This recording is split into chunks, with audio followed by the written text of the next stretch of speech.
All of these experiences and everything you've learned has now led you to where you are now, starting ORRJO. What is it? So ORRJO is a full service sales and marketing company, ultimately help them grow. And the difference, I believe, with what we do is we help execute that plan. A lot of the people that listen to the podcast are people that are aspiring entrepreneurs. What did you learn in those kind of early stages that's ended up being crucial down the line? Like, hard work is everything. Being blood, sweat and tears. Unless you land it lucky and you get one thing and it just takes off, but you're probably the 0.0001% of people that happens to. One of the biggest things that a founder can have is humility, to understand I can't do all of this as good as it needs to be done.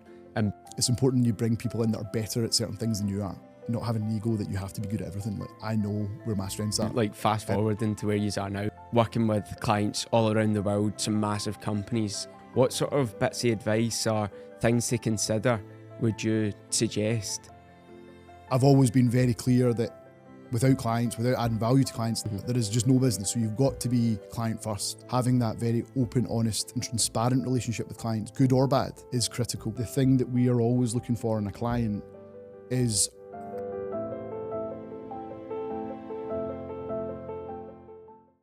Welcome back to Focus on Founders. I'm Matthew Adams. This is a show where we go beyond the highlight reel and get into the nitty-gritty of what it's like to be an entrepreneur. Today's guest is Gareth Sandler. Gareth, you've been someone I've wanted on for a while. When I started thinking about doing the podcast, I'd seen the stuff that you were doing through the university, and then it led me to actually finding ORRJO and what you've actually done. Before we get into it all, we start every episode with the founder fast fire. So what that is it's 9 questions. Don't think about it. Just the first thing that comes to your mind. Oh dear. You ready? Yeah, sure. Okay. When was the last time you thought about calling it quits? Last night at 4 a.m. The most random place you've took a business call? I don't really take random calls. No. Ironically, considering the business I run, but probably somewhere on holiday at some point. Last year I was in the US and I remember taking some calls when I was trying to pretend to be all Christmassy with my son. So yeah, in the hustle and bustle of New York, I was taking some calls. So we'll go with that. Perfect. Early riser or night owl? Night owl. One truth about business people rarely said out loud? Probably just how hard it is. I think people do talk about it, but like how difficult it can be. I think people maybe don't go into the depth of it enough. A quote or phrase that you actually live by? Always be kind. One app you couldn't run your business without? LinkedIn. Who's your first call when everything's going wrong? Probably Nikki, who's my business coach, mindset coach. In one sentence, what makes a great founder? Someone that is doing whatever they're doing for a bigger purpose than just like money or something like kind of vanity metric. I think there's got to be a bigger cause that they're trying to do something for. Perfect. So that was not fire founder questions. Slow fire founder. There we go. This episode is brought to you by Dussel. Dussel is a premium, gender-neutral skincare brand founded here in Glasgow by Fraser. It's 5-star rated and recommended by GQ. If you want to grab yourself some of the Dussel product range, use code FOCUS15 and that'll get you 15% off the range. So before we go anywhere near ORRJO, who were you before all of this? So my background is running large sales and marketing teams for tech companies. So I spent 15 plus years basically building out my career, first of all in sales and kind of learning my craft in that space, and then moving into leadership and basically running a large team across multiple countries in Europe, supporting business growth across North America and across EMEA. And yeah, that's where I was before ORRJO. And growing up for you, what was that like? Positive, to be honest, mostly. I'm very fortunate. I come from a great family, very kind of loving family. Mum and dad are amazing. Both teachers. And I was I am not academic at all. So that I know was probably challenging. But to be fair, I've got 2 older brothers and neither of them are particularly academic, even though one went into finance and became, a stock trader and different things. But I think we could all probably safely say none of us were particularly academic. So coming from our parents both being teachers was probably slightly difficult. But I mean, I just, had a very positive and happy childhood on the most part. I think some elements of school were really difficult because I wasn't academic. I went to a really good school, Mearns Castle, for anyone that knows it. And again, so at the time when I went there, I believe they were voted like the best school in Scotland or best public school in Scotland. I definitely did not help them achieve that any beyond that. Definitely brought down the averages there for sure.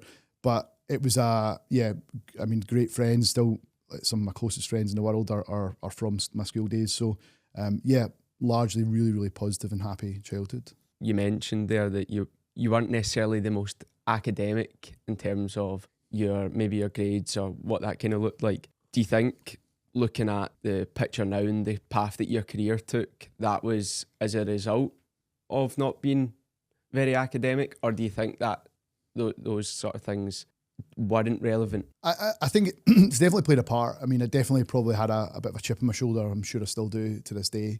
The team might agree with. But it definitely gave me a drive that I always wanted and I always believed I would be successful. I don't really know where that belief came from, because certainly in the early days it didn't suggest I was going down that right path. But I was very determined, probably after school, that when it was going into work and working environments, I was always very determined to do as well as I could do, to work harder than those that were around me. I've worked kind of part-time jobs from probably when I was like 13, 14, paper round when I was even younger than that. So I've always worked, I've always enjoyed working, I've always enjoyed having money and stuff. So there was always that drive there. I just couldn't sit and read a textbook or learn or pass exams. My brain just didn't work like that. So the only positive experience from memory of learning in that traditional sense was when I went to GCU, Glasgow Cali Uni, because it was much more practical learning. So we actually set up a business and all that kind of cool stuff. So that was my first and probably only positive learning experience when I was younger. And for a lot of the people that listen to the podcast are people that are aspiring entrepreneurs or people who have ambition for their careers and want to understand the pathway that you took. What would be your bit of advice for people that are struggling maybe in education and it's not necessarily the way that they learn? Maybe they're more practical learners like yourself. What would be your bit of advice for them? I think the world is very different now. I think it's actually, I believe, made for people that probably aren't necessarily completely academic. Like the growth of things like podcasts, YouTube, all these things, like that wasn't really around when I was, well, it certainly wasn't around when I was at school, but it wasn't really around either when I was kind of coming through university. Like I left university in 2006, so I don't know when YouTube was born, like 2004 or something like that, I think, from memory. But it was certainly not what it is today, right? So my advice would be to immerse yourself in learning and learning skills and gaining experience where you can. If you can, even offer like your time for free if you're able to, whether it be through like internships and different things. Like, and it shouldn't be for people like or business owners to take advantage of that, but it should be allowing those that are trying to get ahead to gain experience that they maybe wouldn't otherwise maybe get the job or something like that yet, because they've maybe not got that experience or whatever it might be. So I think the world is very different today than it was then. And I think, so if it was me coming up now, I'd probably be sitting in a similar seat to you, to be honest, trying to learn. That's, in all honesty, like I see the growth of like folks in social media and even the team, like what the skills that they've got. I would imagine that's the kind of stuff I'd be hoping I'd be doing if I was in my early 20s.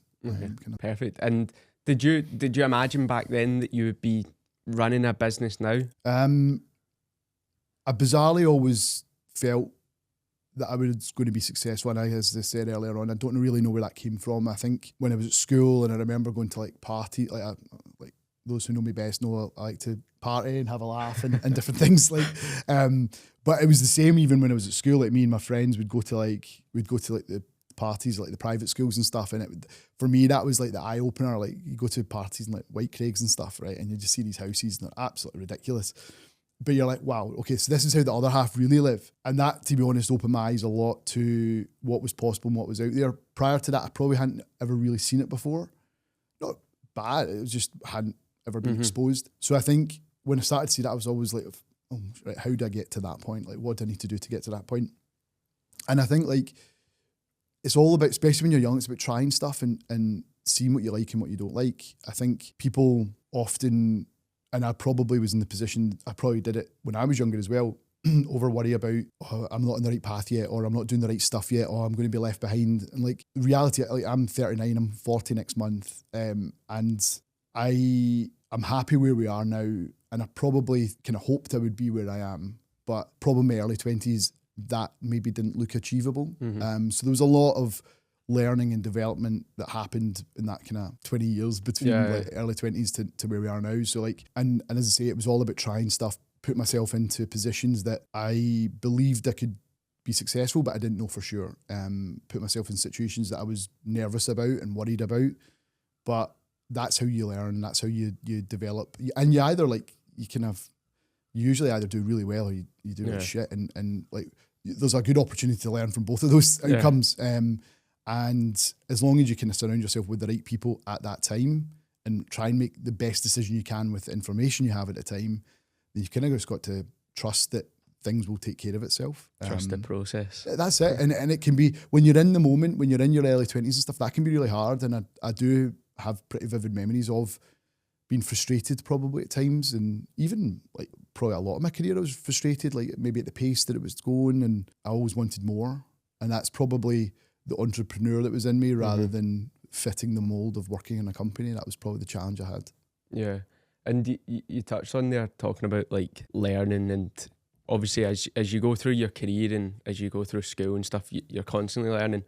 What did you learn in those kind of early stages, whether that be your career, starting a business, that's ended up being crucial down the line? Like hard work is everything. Like anyone that thinks they can do or get anywhere they want to get to without hard work, or like some kind of cheat system or some kind of bullshit course that they can buy for 20 quid off fucking Instagram, or like all of that stuff, in my opinion, is just bollocks. Like it is anyone, and I was thinking about this last night. If you take a step back and you look at anyone that's been successful for a long period of time, like over a long period of time, have they ever done it because they bought like a course for 20 quid or 50 or 100 or even a grand or whatever it is? Like, has that ever been what got them? Absolutely not. Like, name one person that's worked well for. Probably the person selling the course, right? Yeah.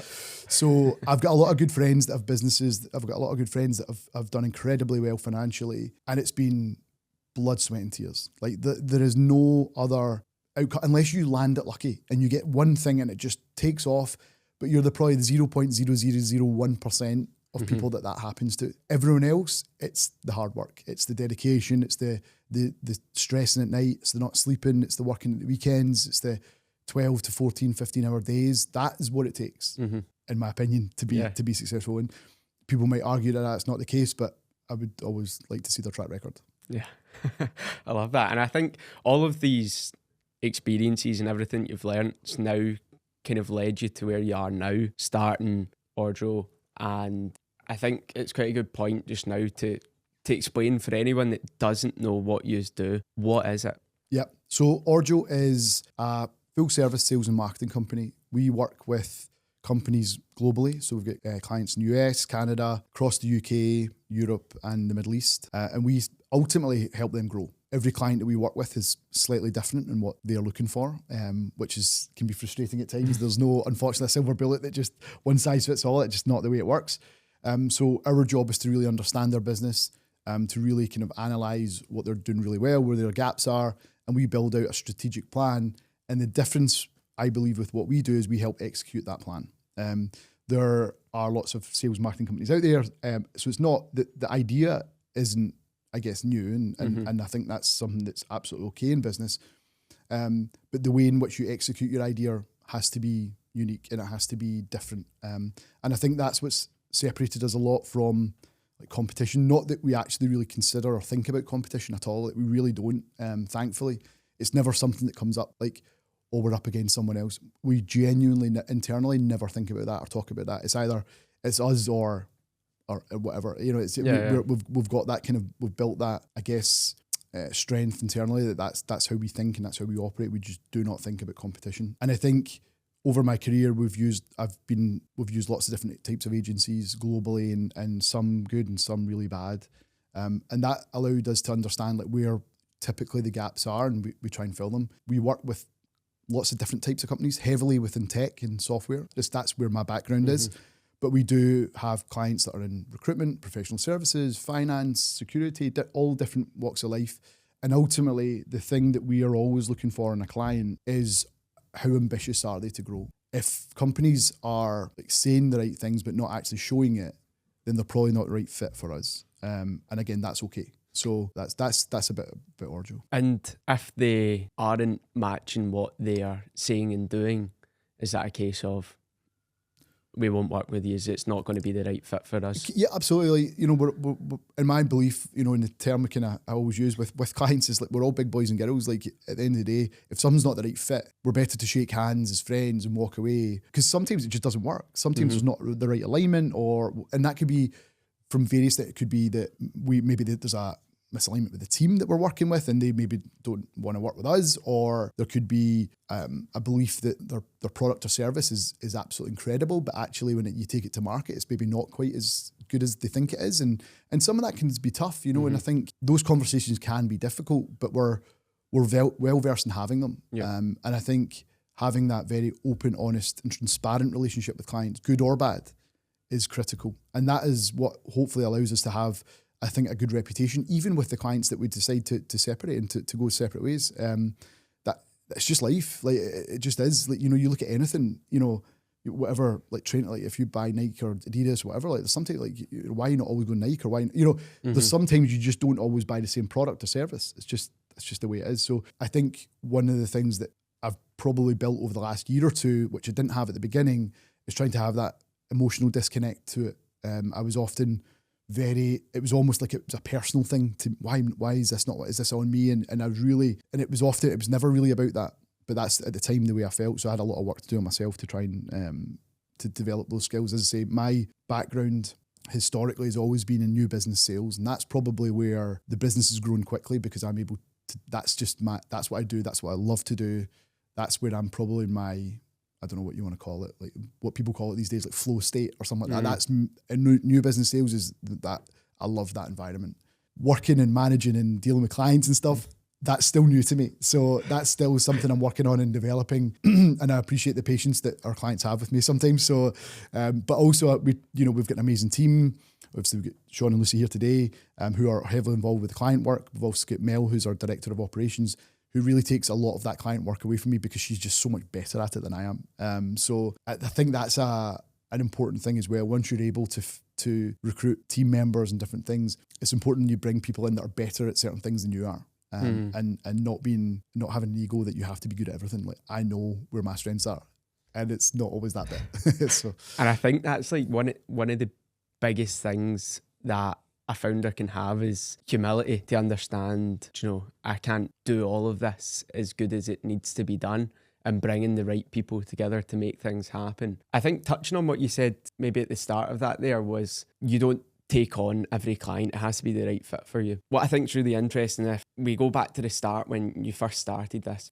how did you combat that? Because at the time you're obviously wanting to bring in money and get things off the ground and get things moving. So for somebody starting a business, they might not necessarily have that same sort of power to turn around and go, do you know what, this isn't a right fit. Yeah. What do you kind of say to that? Like, it's a really good point. I think most young businesses don't have that. Yeah, and I think almost all businesses go through a process of maturing and being able to have those conversations. Now, at the beginning, any revenue is good revenue, right? And don't get me wrong, there's some times where, you know, you've got to say yes to things that maybe isn't the work that you want to necessarily be doing, or that's maybe going to help you get to the next level, because, you know, we are a small business, we don't have investors, we don't have debt, and we have to make sure there's enough cash flow. We need to make sure that we make payroll every month, and all these different things that are the real world of running the business. So you don't always have the luxury of saying no to things. Now, we are in a better position now, but it takes time. Like that just takes time. You know, we're nearly 4 years in. We have made, you know, a ton of mistakes, as all businesses do. And as I say, that it's a kind of a process of maturing that like product or service offering and knowing who you want to go after. And to be honest, like I remember taking I met with a guy, a mate of mine who owns an agency, and one of the things he gave me advice when I was just starting was like, just really try and niche down on the services you offer, make sure you're really focused on who you offer it to and all that kind of stuff. And I mean, honestly, and I was like, totally, yeah, makes total sense. Mm-hmm. Probably the next call I got was somebody asking if I could do it. I'm saying, yeah, fuck it, we'll make it work. And that's just the nature of the beast at the time. And it's, people can, you can maybe have an idea of grandeur that you go, oh no, I only do this, this and this. And it's like, well, if you've got a war chest of cash in the bank, fair play. Yep. We didn't. Mm-hmm. So we needed to make money. We needed to make money consistently. And we had bills to pay. We had, office space to pay for, team to pay for. I had to earn money as well. It wasn't like I had, 2 or 3 or 4 years of runway that I could just earn no money. It didn't work like that. So if somebody's in a different position, then fair play, fill your boots. Be very picky with who you want to work with. But yeah, we weren't in that position.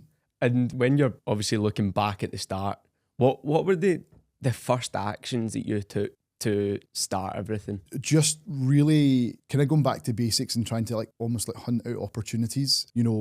The first client we brought on was a really good friend of mine. We helped him with kind of almost, so when it first started, it was like run is almost like a consultancy, I guess, in a sense that, and I didn't really know what it was going to look like as well. So that's part of the maturing over the last number of years. So at the very start, it was just me. I was selling my time, so I was selling days basically in return for me basically doing sales for companies. And that worked really well at the beginning, but once you sold 5 days a week, you've got no more time to sell. So there's no more money you can make for the business. And then what would happen is I'd do 9 to 5 working for each company. And then at night I'd come home, I'd have dinner with my son, and then I'd go back onto LinkedIn and I would put out some terrible content and the team still laugh at to this day. And I'd also just start hitting people up people. I would just try to be also quite vocal about what I was doing and what I was trying to build. Mm-hmm. And that tends to be, if you've built a good network over time, people tend to draw to you. And that was definitely the case for me. Thankfully that I'd built up a big network. Actually, our third client, who is a client still to this day, they run a really successful tech company based in Edinburgh. And I actually went to primary school with the chief operating officer of that company and his wife, who's the marketing manager at the company. And we first met by having a coffee randomly in East Kilbride and just had a chat. Again, I wasn't sure how we were going to help. It was kind of probably me coming in and doing some sales. And we didn't really know what it was going to look like. And then just over time, we kind of molded what type of support they needed. And our services started to, as I say, kind of develop into mold into what they needed type of thing. And then it just kind of goes, then I was recommended another person, and then it just starts to snowball once you keep doing more work and good work. And I was always I've always been about trying to build it quite in public, if you know what I mean. In LinkedIn, we share a lot of stuff that's going on, good and bad.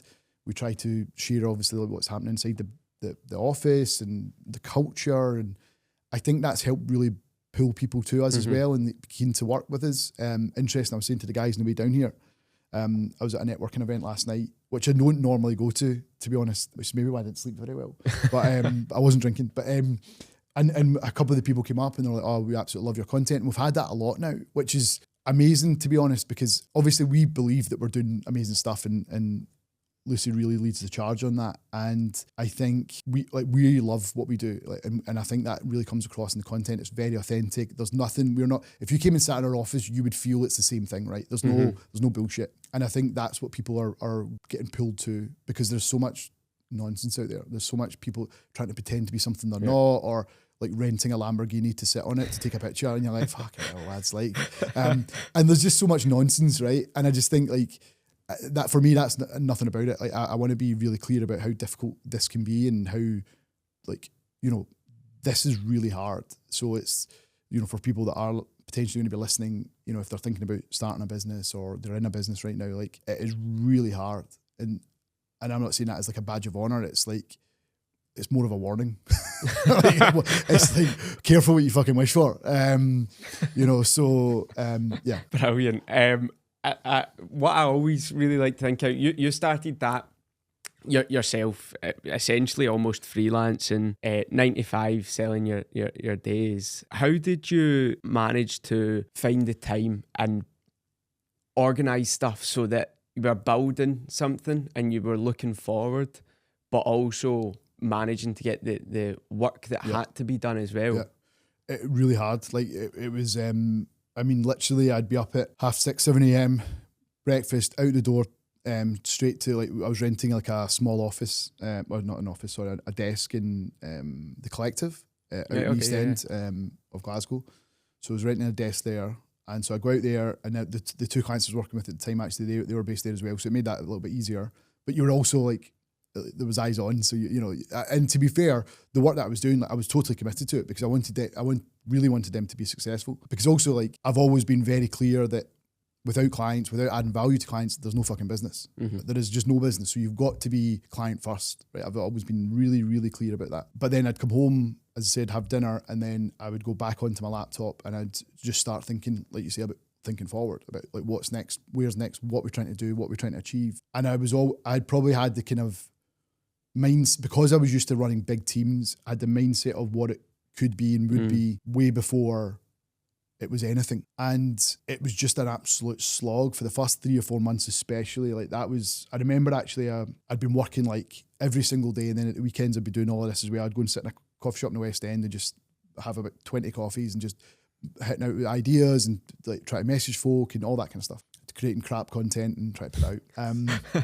And basically, I remember, I think it was the end of April or May, I can't remember when it was, but went to Ireland for a friend of mine's wedding, and I'd been really looking forward to it because it was like the first weekend that I was kind of going to let my hair down and have, it was all my mates from London. It was like they were all going, so I hadn't seen them in ages, really looking forward to seeing them all. And I remember when we got there, I met my mate Tom, and like we're sitting, like, I was buzzing to catch up with him, have a Guinness and stuff, and I couldn't even drink. I was so fucked from working. I was so burnt out, and honestly, that whole weekend was just a write off. Like I was kind of there in body, mind, but like, you know, or not, whatever, not spirit anyway. That's for sure. Like, I was just so fucked, and that was the kind of time I was like, I can't at this level. I can't keep going because you're talking like 80 to 100 hours a week, just grinding it out, not really knowing what was round the corner. And I think as well, like, part of my mind as well was like, I'm pretty confident I could go and get a really good job as well if I wanted to. Yeah. So there was that real wrestle at the beginning, whether I was like, did I just go back to London and get like a senior leadership role, and know that I'm going to get paid every month and I don't actually need to do these kind of hours anymore and stuff. So that was the wrestle that I had to make. And a quick pause in the episode. Thank our sponsor for today's episode, Dussel. Dussel is high-performing, multitasking skincare products with no unnecessary steps. It's just exactly what your skincare needs. If you want to try the Dussel range today, use Focus15 for 15% off. I think at that point I was like, right, I need to bring some folk in, and the first hire didn't work out well. She called in sick like 7 days out of 10. So that didn't work out well. So that was difficult. And then the second hire was Guy Adam, who was with us for like 3 years, top guy. He, you know, basically became my kind of right-hand man. And him and I are still close to this day. He's not with the business anymore, but yeah, great guy, and really helped us on the path that we were going on. And we had a lot of fun along the way. So that was cool. Yeah. And I suppose now, like, fast forward into where you are now, a team of, I think, 20 plus, 22, 23, something like that. And working with clients all around the world, some massive companies, and doing a range of different work for them as well. A lot of the time you see like the social media side of things, it's fully polished, and there's this headline that goes with how fast you've grown as an agency. But there's often, you know, a bit of a deeper sort of story behind that in terms of the successes and challenges that you've faced so far. From the journey that you've had so far, what would you say, like the key successes that you've had, the things that you sit there and go, do you know what, if I'd stopped this tomorrow, that's just brilliant for me? I don't really think like that, to be honest with you. I don't really, I'm not good at enjoying the moment or living in the moment or celebrating success. Well, I do celebrate success, but like for a night, I don't often reflect, if I'm honest. Like, right. I think I'm always looking forward, and that's probably, I don't know, it's like a hunger of just keep going. I feel as if I was to stop and think, oh, this is great, and the superstitious part of me just feels as if it's just going to all fall away for whatever reason. So I don't really think like that. but we've obviously had some great moments. I think one of the goals that we had, again for no real reason to be honest, but was to probably hit that £1 million in revenue, which we hit a couple of years ago. Which again, that was a really nice moment and more of a tick box thing, but because it doesn't really like. Oh, well done. Like, do you know what I mean? It doesn't really, but it's probably just a vanity metric in my mind, really, than anything else. Like, obviously, it does help and stuff, but so that was kind of cool, and it was something I had set right at the very beginning. I remember, like, I knew exactly what I had because I'm very data driven, very numbers driven. So I knew exactly what we had to, earn every single month, and all of our stuff's pretty much monthly recurring revenue. So we're very clear in the trajectory we had to be on to hit that. So that was good, and I think like. For me, it's more so seeing the development of the team. One thing that we're really proud of, or in particular I'm very proud of, is everyone in the business that's in like leadership roles, like Sean and Lucy that are here today, they've all been promoted from within. So we've never actually made an external hire into a leadership role. Now, not saying that will always be the case, but it's certainly something that I'm very proud of, that we've been able to develop people and people have taken on the challenge. They've really driven themselves, they've learned, they've continued to push themselves outside of comfort zones.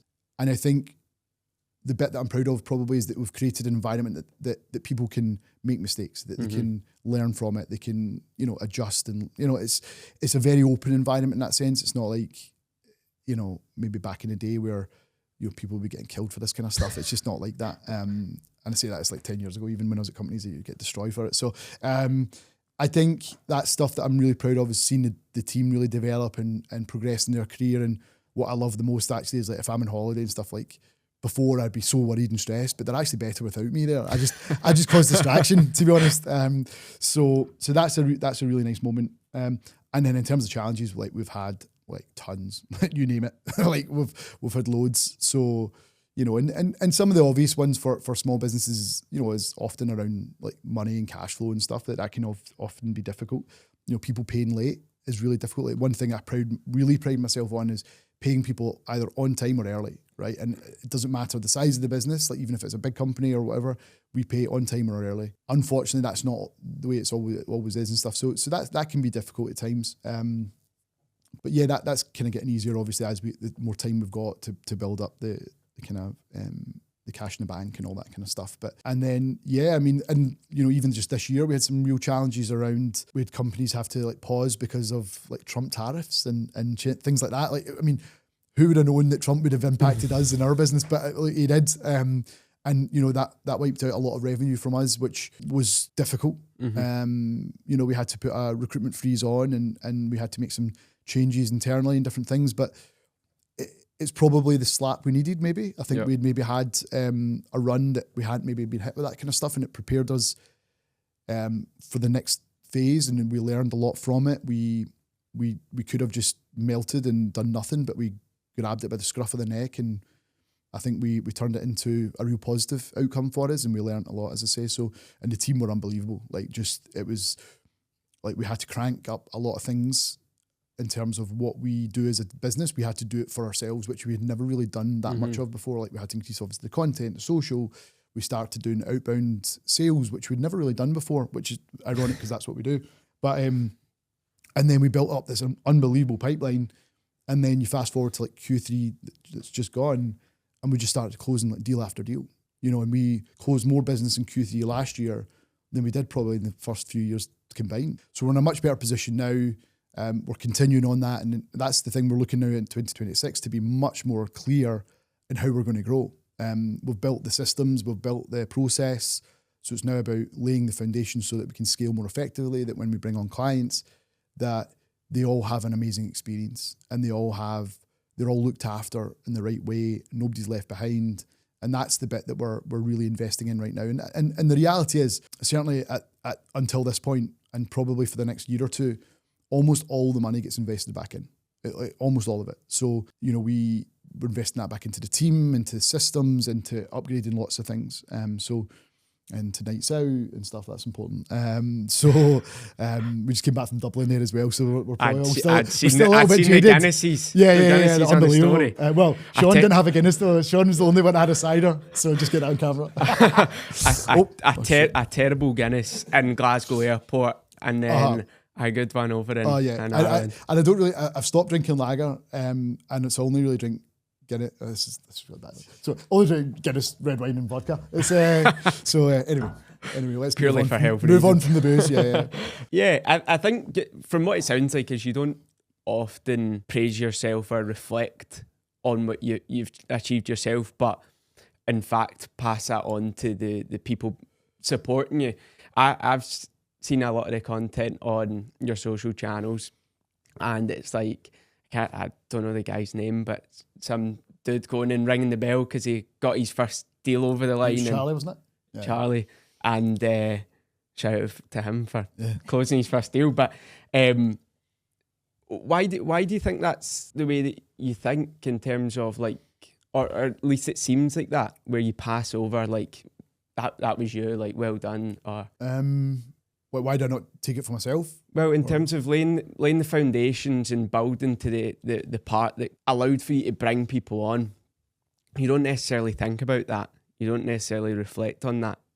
But in the day-to-day as it runs now, I think you show the leadership traits in terms of uplifting everyone that's part of the team. Yeah, I mean, I don't know. I think, I guess in my opinion, like I think a strong leader doesn't need to like sit and pat themselves in the back. Really, like it's not, for me. It's not like I do this for fun. Like this is I enjoy this. Like I don't wake up and think, oh fucking hell, I need to go to work again. Like I don't, like if I did, I wouldn't do it. Mm-hmm. So I think like there's no way we would be where we are without the team. Like there's not a chance. I'd still be making that shite content, and we would not be anywhere near where we are. I mean, like to give you an idea. I mean, let's say we're winning a lot of business like certainly outside of Scotland, outside the UK. People are coming to us to work with us, and I think that's a testament to the work that the team are doing and stuff. So I think it would be very wrong of me to think, well done me, in that sense. I don't, as I say, like I've maybe laid the road, I guess, but the guys are the ones that are travelling down it and driving it forward. I've probably, obviously I'm a good bit older than most of the team.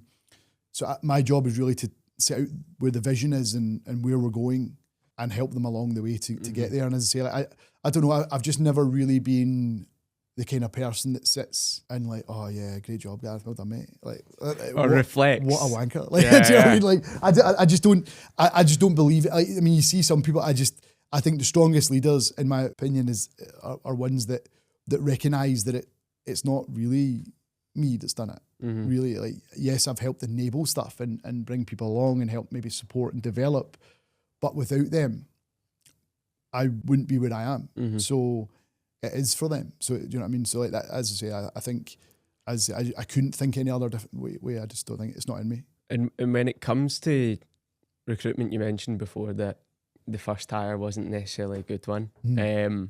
But then from then out, you know, there's obviously been some real key hires and it's been quite positive for you. For people thinking about taking that leap from it being themselves, solely running their own business to making that first hire, what sort of bits of advice or things to consider would you suggest?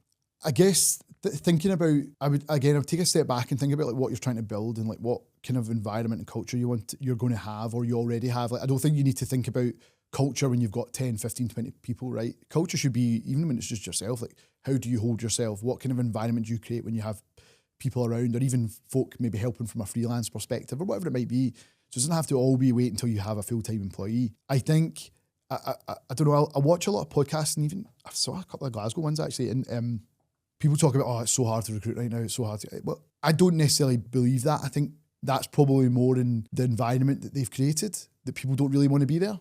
I think like we're really fortunate, and touch wood it keeps happening, but like we've created an environment, like we've got a bit on our website that in a career section, so like if you're interested, like maybe we don't have a role open, but if you're interested in joining the business, like submit your detail and we'll keep it on file. Honestly, like we've got like hundreds and hundreds of folk that are not queuing, right, but are keen to work with us because they see the environment, the culture, the socials, the things that we put out there. They've maybe got friends that work with us or cousins or family, whatever it might be. And again, I think like, as I say, so we've actually never used a recruitment company at all. It's all been hired directly. And a lot of that's mainly due to like cost and stuff. Like we've got to be careful. It's expensive. It can be, and it's not to say that, like, as I say, we've got clients that are recruiters, like, and they're amazing. And I've used recruiters for years and years when I was in big companies. We just don't probably have the budgets to support that. So we've thought outside the box of different ways to make that happen, that we can still bring in great people. And I can tell within probably like 10 minutes of meeting someone whether they're going to fit in the environment and the culture or not, or they're not. Like, and how brutal is that process? Do you have a 10-minute slot? Well, we have a window and I just boot them out. No, I'm joking. We're top floor as well, so it's a pretty hard drop. No, not at all. No, but and it's not even like it's not like a bad thing. Like like it's just not right for them and for us. Like for me, and this is what I always say to anybody who we're interviewing, is this is a two-way thing. You've got to be right for us and we've got to be right for you. Otherwise, it's just going to end up not working, right? So I would rather cut out the heartache and get to that point quicker. And then saying, I've recruited hundreds and hundreds of people over the years. So you just get into a rhythm and you get experience of spotting things. And I'm never really not really much looking at like experience and stuff really. For me, it's more like cultural fit, because a lot of the stuff we do, we want them to do the way that we do it. And not that we don't believe people can bring new ideas and stuff. It's not about that. It's more like the type of person. Are they going to fit with the team? Are they going to push the team and develop the team? Is it going to be a little bit strange? Is it going to like, and if it's that, then it's just never going to work. So yeah, there's been times where I've obviously maybe time-wise not been able to be involved in as much recruitment. I've come back into it a little bit more recently. And I enjoy it. I enjoy like meeting new people and enjoy hopefully thinking about like what does the future look like for us when we're bringing in folk. And we're just trying to create a really positive environment that people can do great work. And that's it. And also that are keen to go on the journey. We are still a small business. Like, we probably, in a lot of ways, we can't maybe pay what massive companies pay in different. It's just, we live where we are, right? And I'm not going to pretend to be able to pay what, Google pays. It's just different beasts, right? But we do try to create an environment that hopefully people want to be there and they have fun and they have a laugh and they build friendships and stuff. And that's my really positive memories of working in companies, is building unbelievable friendships and building like relationships. Like, I think like when I moved down south, one of the guys that I'm still like best mates with to this day, a guy called Tom, and him and I have been like super close for nearly 15 years. And we only actually worked together really for like 2 years, maybe a year, 2 years or something. But yeah, really close, like with his family. I was over in Chile at his wedding last year, the year before. So like, that's what I think I'm really trying to build, is an environment where people are building like relationships they'll have forever. Like, and hopefully that's with us, and we all kind of grow together. And some people will choose not to be with us forever, and that's okay too. Mm-hmm. And what would be one thing that somebody could do that would help them stand out to you in terms of joining the company, being a part of it? I think taking the time to really think about what they want to do and like why they're coming to the interview and stuff. Like thinking, like not necessarily like studying the company, right? But probably having a really good idea of what we do and how we do it. Maybe thinking about some stuff that they could add to it in a positive way, and even if they don't have a huge amount of experience, but thinking about like maybe some things that they've maybe done, whether it be even like hospitality or whatever, even like in their like student jobs or whatever, like what could they do, like what circumstances have they been in that shows that they have the ability to go through like some tough times and hard moments and all that kind of stuff, and just be quite thoughtful. Probably come in with lots of questions. I like, anytime I'm in interviews, I'll always ask like, have you got questions and stuff? And I always like it when people have a lot of questions, even if it's just come in written down. I always, back in the day when I was going for interviews and stuff, I always thought it was like and I don't know if this is still a thing, but it was like a sign of weakness if you came in with like a notepad and you should try and remember them. But the way my brain works, I can't remember anything unless I can remember things that like 14 years ago to the fucking day. But like, I'll forget my wallet every day I go out. Do you know what I mean? One of those things. So I could never do that. Whereas I love it when people come in with like a notepad, loads of questions, and just really thought through stuff. And maybe have also like what we do a lot of like cultural interviews. So you won't just meet like, the head of that department or the team leads or whatever. You also meet other people within the business so that everybody gets a bit of a chance to say, yeah, I think they'll fit really well, or maybe not because of that and stuff. And that helps, I think, bring the company together because they're a part of who comes in as well. Yeah. So thinking about, so giving people maybe that is a bit of a cheat code that people can be aware of, that when you come in to interview with us, you will meet lots of other people. So thinking about, so say you're going for a role in sales, well, maybe have loads of questions ready for people you meet in marketing or people you meet in ops and stuff. What do they do? Why do they do it? What else could help them be better and get more and all that kind of stuff. So I think just being really thoughtful about that. I think people, certainly when you're younger, and I was definitely probably guilty of that, I'm sure myself, when you're younger, you maybe think of jobs as a bit more transactional. Whereas like even the guys here today, I'd say we're only nearly 4 years old, but we've got people that have been with us nearly the whole time. Mm-hmm. And for a sales and marketing company, that's quite rare. Like we've got a very, very low attrition rate, which is amazing. It certainly helps with just, everything. And so I'd be thinking about, like, if you really want to come and interview, like, well, do you see yourself being with us for a long period? If you don't, we're probably not the right fit. Love that. That's a wee cheat code for anyone listening that wants to then get a job with you. Nobody applies. I wanted to get a wee bit more like kind of tactical in terms of the business and how it kind of operates and what certain aspects look like for you. I think one of the big things for people when starting a business is really trying to understand their value and how to reflect that in terms of pricing. You mentioned before, starting out, be content doing stuff for free to get your foot in the door and test the waters. Would you say that being the same for, say, a service-based business to go in, no cost, or do you think you need to match where everyone's at? It depends where you are. Like if you're starting out, it's going to be very difficult for you to match where everyone else is. If you've got no proof of, good work and different things, I think that can be really difficult, because why would somebody pick you over somebody that's got maybe 10, 15, 20 years experience doing it, right? So that can be tricky. I'm a big believer in giving value first and giving stuff for free if you're able to. We do a lot of stuff still for free. We do a lot of stuff with charities and things, which is obviously free. We do a lot of work for local companies, free of charge. We do work with some of our clients that have been with us a long period of time. We'll maybe give them some like additional, like not massive amount of work, but like a decent bit that most companies would be paying, or other companies would be charging a lot for. We'll often maybe throw that in because it's always part of the kind of loyalty and the value that we hopefully bring as a partner. So I think I've always been a believer in like long-term value rather than short-term money. Like everybody that's looking to make a quick 100 or 200 quid here and there, you're fucked. Like if that's all you're thinking about, you're not going to build any type of value or wealth over time. It's just not going to work like that. I think you've got to be thinking about how do you add value to a company consistently, and that might not be that you're trying to empty their wallet. And this is, I actually say this to clients and potential new clients when we're on calls. It's like, my job isn't to empty your wallet. My job is to try and find and make some recommendations around what you guys need, where your gaps are, and where I believe we can fill them.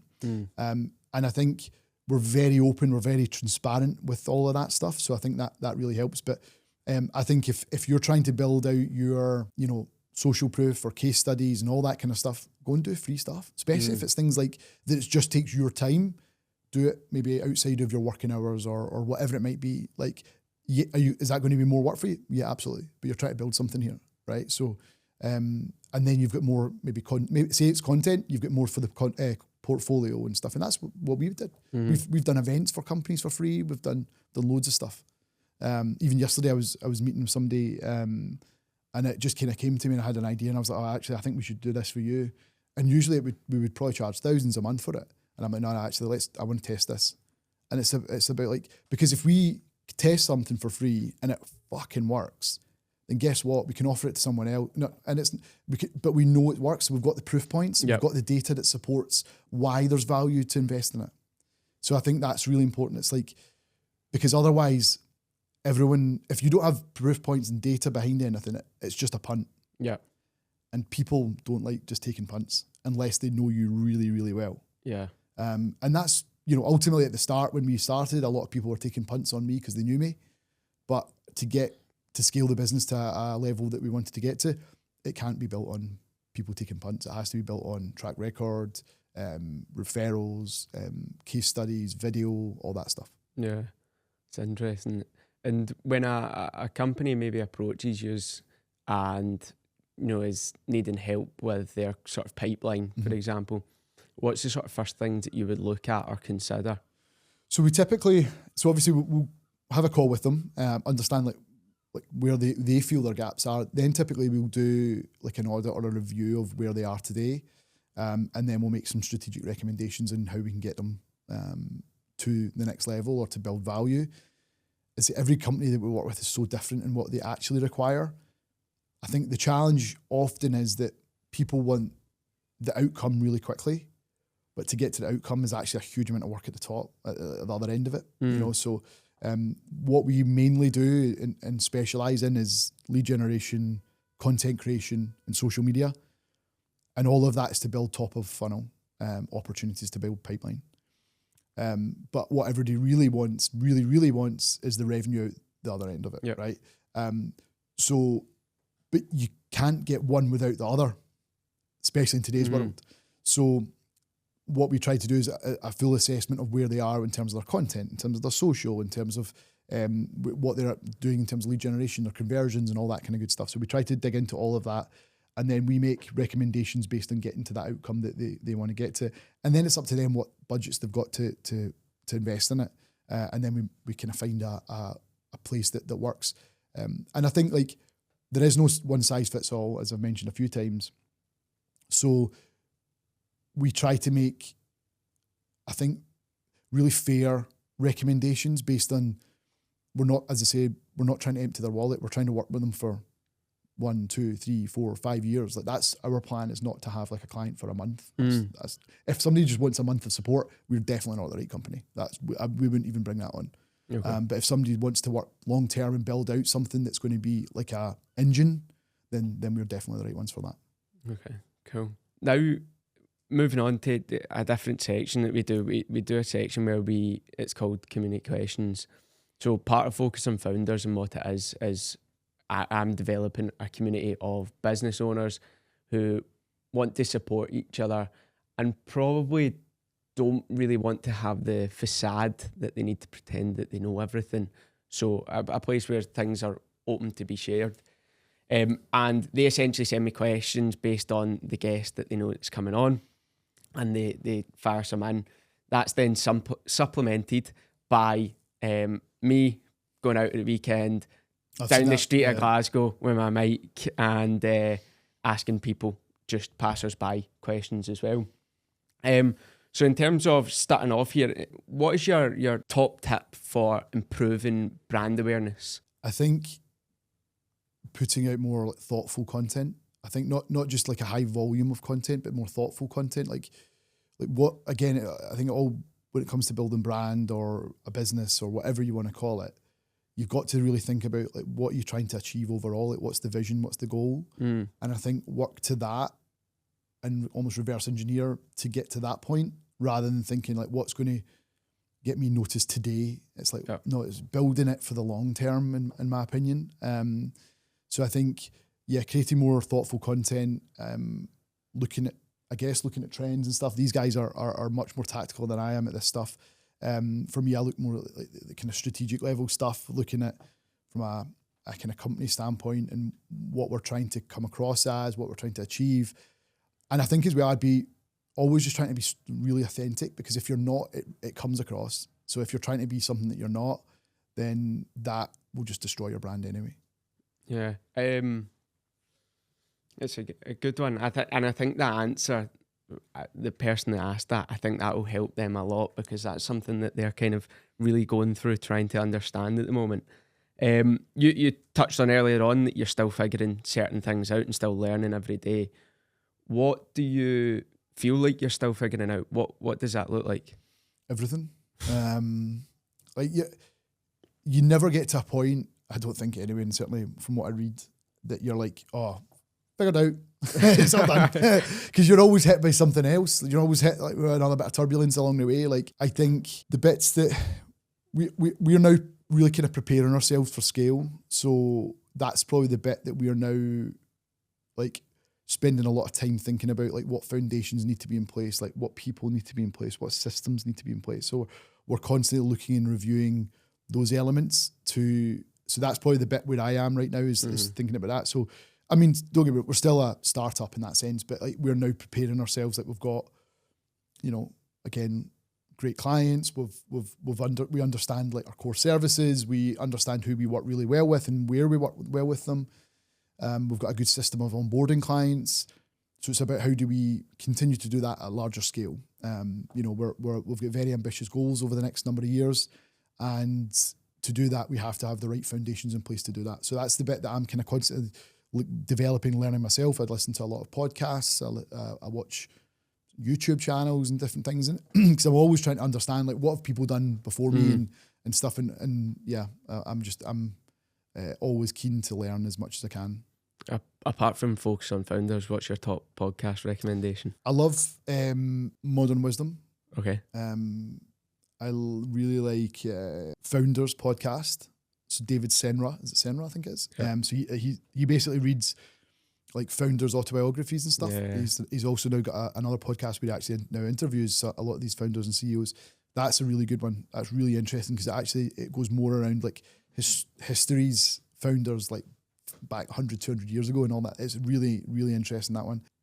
From a tactical perspective, I listen a lot to like Adam Robinson, who's he's like a tech founder based in Austin, Texas. So he's got was it something like No Bullshit podcast? I don't know. Is that something like that? No Bullshit? Yeah. And also, and there was ORRJO Unscripted, of course. Definitely headlong and listen to that. Yeah, good call out there, Sean. But yeah, as I say, we listen to loads of different things.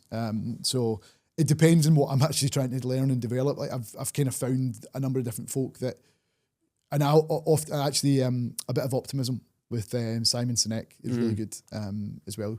But again, for me, it's always like who the guests are. It depends what's going on in the situation currently. Exactly. Okay, perfect. Before we wrap up, we ask one final question to every founder that comes on. When people talk about the work that you've done in 10 years from now, what would you hope that they say? Good question. I'd